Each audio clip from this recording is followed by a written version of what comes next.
molecular formula of glucose is C6H12O6. And now I need to prove the presence of 6 carbon atoms in glucose. Now I will just condense the formula and write how many carbon atoms are there. 1, 2, 3. So I have to make it 6. So I am going to multiply this by 4. So 4, 5, 6. So there are 6 carbon atoms. This on reduction with HI, on prolonged heating, HI is a very good reducing agent. What is a reducing agent? Someone which gives hydrogen and takes away oxygen. So all oxygen atoms from here are taken away and you end up with CH3. So how many carbon atoms are there? 6. So I will write 6 carbon atoms. 1, 2, 3, 4, 5 and 6. Complete the valency of carbon. I had told you how many friends carbon can make. 4. How many are here? 2 are here. So I need 2 more. CH2, CH2, CH2, CH2. What is name of this? How many carbon atoms? 6. So root word hex and single bond ANE. Since it is normal hexane.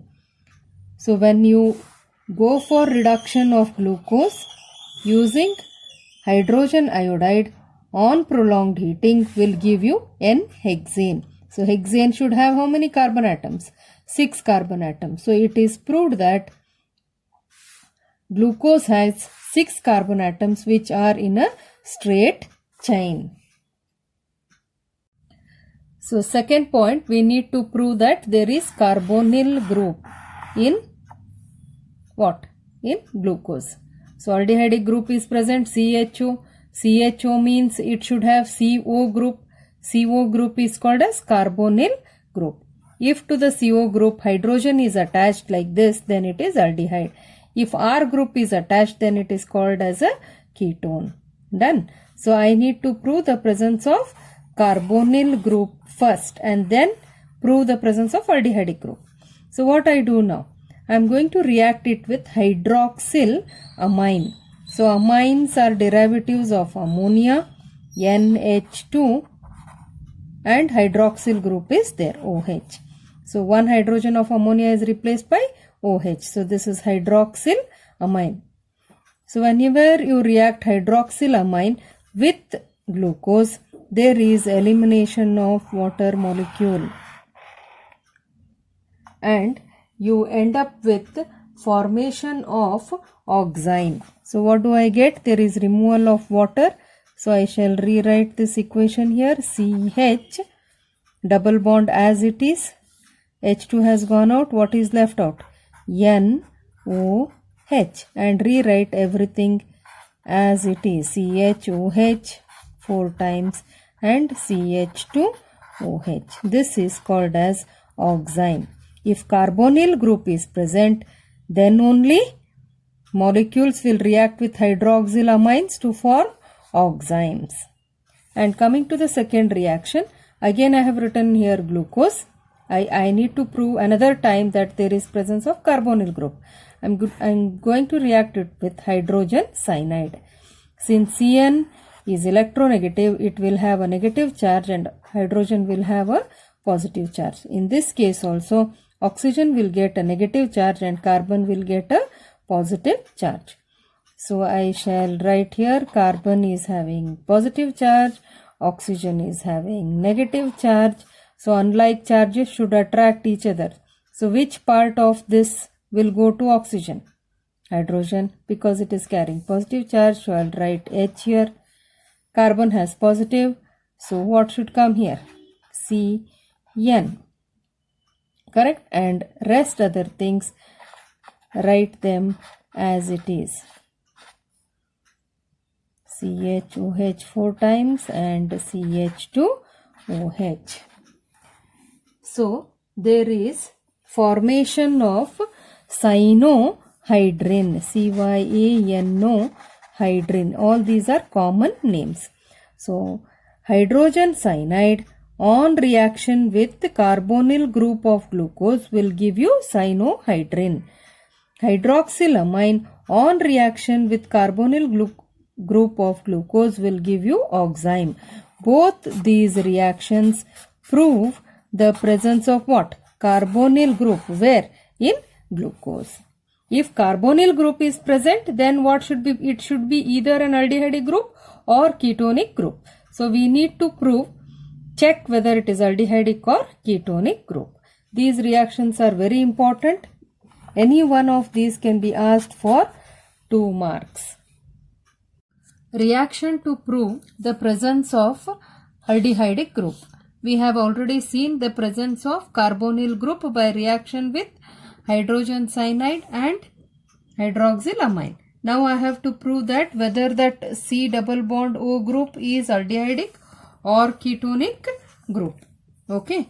Now we know that aldehydes are oxidized by both mild oxidizing agent as well as strong oxidizing agent. What does it mean? Aldehydes easily react even with mild oxidizing agent to form what? To form carboxylic acids.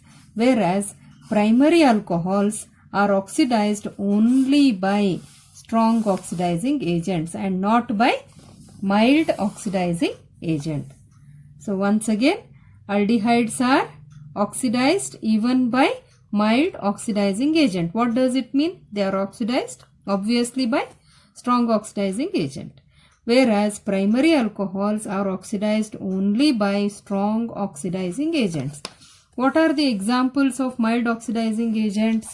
Bromine, water. And what are the examples of strong oxidizing agents?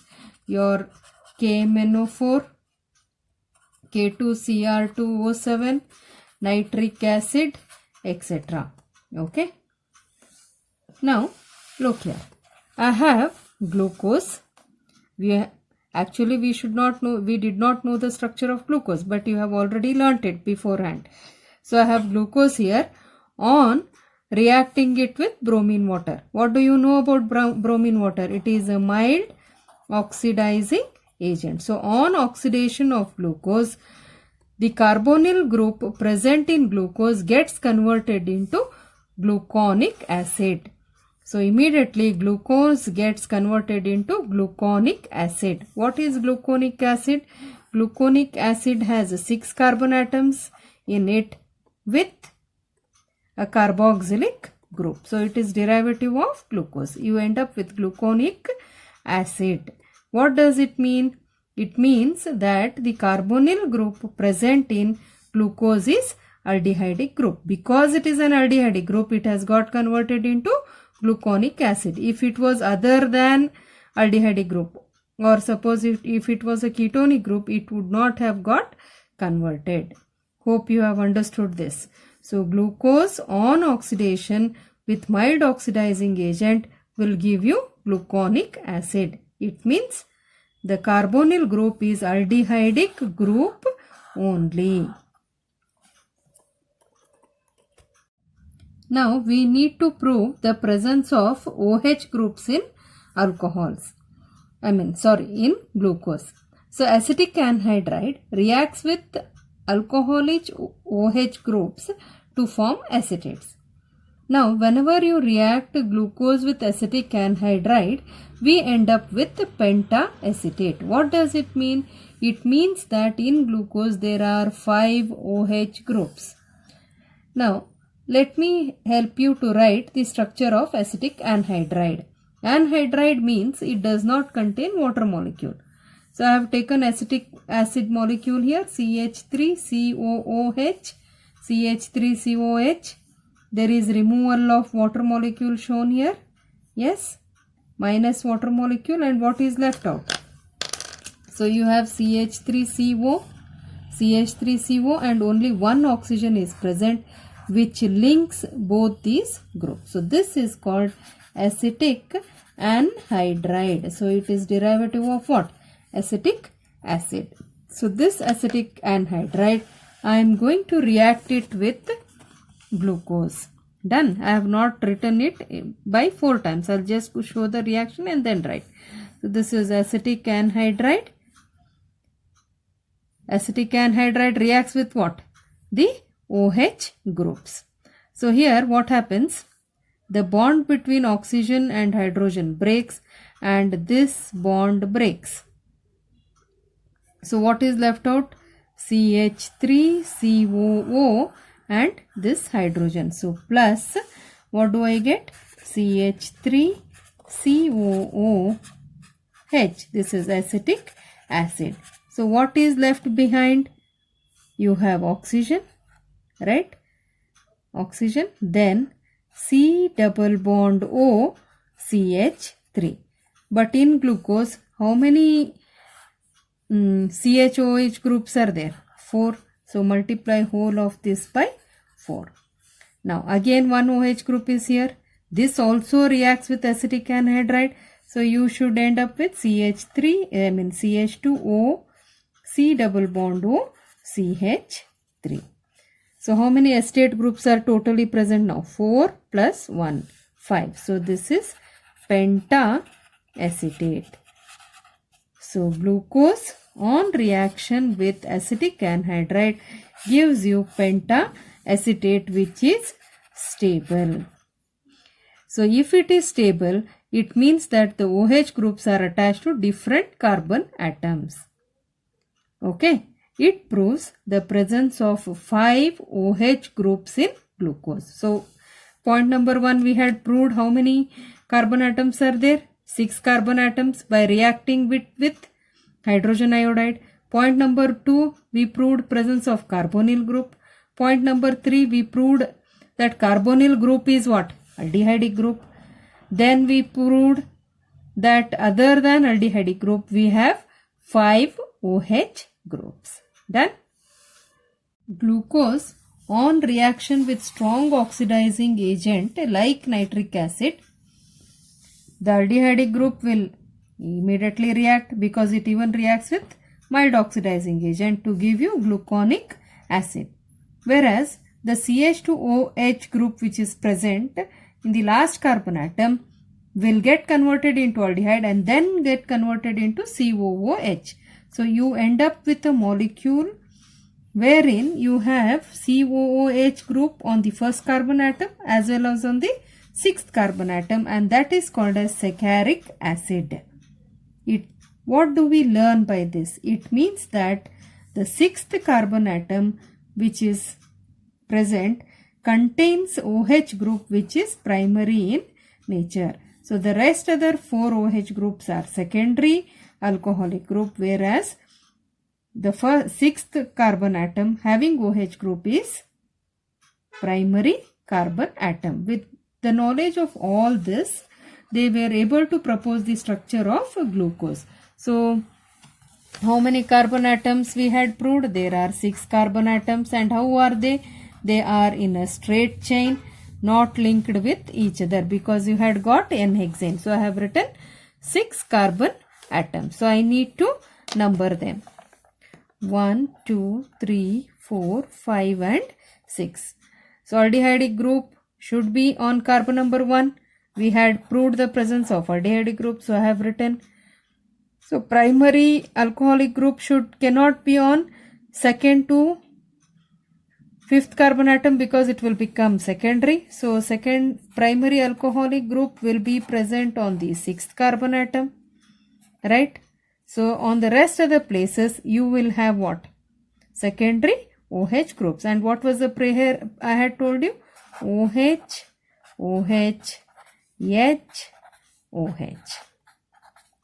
So alternatively you write OH groups. OH is here, write H is here, write H.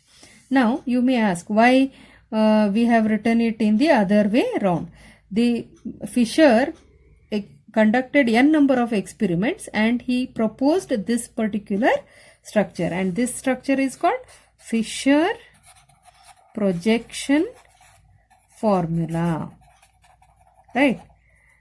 But in later stages, they were able to extract 2 different forms of glucose. One was alpha glucose and another one was beta glucose. So we will try to understand why they proposed Haworth structure. most of the facts were explained by Fischer projection formula, that is open chain structure of glucose. But some of the facts could not be explained by this structure. There are some people who always keep objecting. And what were the objections? They said our glucose molecule exists in two different forms, alpha and beta. Melting point of alpha is 419 Kelvin and melting point of beta glucose is 423. If their melting points are different, then they should have different structures. Then what do you say about the structure of alpha and beta glucose? Will the same structure hold good? No. So people had to give, Fischer had to give another formula for this particular glucose structure. Understood? So glucose was existing in two different forms, alpha glucose and beta glucose. If they are in two different forms, they should have different structures. And that could not be explained by this open chain structure. And secondly, glucose contains an aldehydic group. We already know. But if it contains an aldehydic group, it should react with what?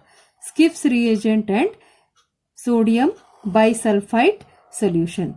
But it did not give reaction with both of these reactants. Again, this structure failed. Similarly, the pentaacetate of glucose, we have seen this reaction. The pentaacetate molecule of glucose, it did not react with hydroxylamine. We know that hydroxylamine reacts with the carbonyl group, right? To form what? Oximes. Here, pentaacetate of glucose did not react with hydroxylamine, indicating the absence of free aldehydic group. So it means though aldehydic group is present in the molecule, it is not free. If it is not free, it should be involved in what? It should be involved in bondage. To explain the above doubts, cyclic structure of glucose was proposed. Okay. It said that what did in cyclic structure what happens? One of the OH groups present in glucose may add to CH2O group, CHO group to form a ring structure. In case of glucose, the OH group of the fifth carbon atom reacts with CHO group to form a ring structure. So I shall just show you the structure of glucose here. So I have written two forms, glucose and glucose I have written. CHO group, since it is on the first carbon atom, it keeps flapping around. It keeps rotating like this. Like this and the other way around. So this is H and this is C double bond O. And here C double bond O is here and this is the hydrogen atom. So I have two forms and this keeps rotating. It has free rotation, this carbon atom. Now what happens? The OH of the fifth carbon atom, we will imagine it will run around. Hydrogen being what? Hydrogen being a smaller atom will run first, leaving behind oxygen, come over here, attach to carbon, and hydrogen will bind to oxygen here, giving you OH. Similarly, in this case also, OH of the fifth carbon atom will go around, will run around, leaving behind oxygen. It will go make a bond with carbon and hydrogen gets added on to oxygen. So in this case, can you see here, OH is present outside this ring, and in this case OH is present inside the ring. So you have two different forms of glucose. One is alpha glucose and the other one is beta glucose. So if OH is outside the ring, it is beta glucose, whereas OH is inside the ring, it is alpha glucose. Further, this structure was extended and they proposed Haworth's structure which you have already practiced. So I had shown you how to write the Haworth structure of glucose. This same structure has been pulled around, and to make things easier, they have written this particular structure. So what you have to do, you write a hexagon, put a locate here in the form of oxygen, immediately write CH2OH and go on writing the prayer. OH, OH, H, OH. So H is here, H, H, OH, H, OH. So this is alpha glucose. And how about beta glucose? You are going to invert only this and write the structure. So rest everything remains the same. So OH comes up, H comes down. This will be beta glucose. Rest everything remains the same. So we shall just have a recap of this. What was proved? 6 carbon atoms by reacting with hydrogen iodide, a reducing agent, and it is a straight chain because you ended up with N-hexane. Secondly, you reacted with hydroxylamine and HCN to get cyanohydrin and oxime, indicating presence of carbonyl group, CO group. If CO group is present, is it aldehyde group or ketonic group we had to prove? So we proved presence of aldehyde group by reacting it with bromine water.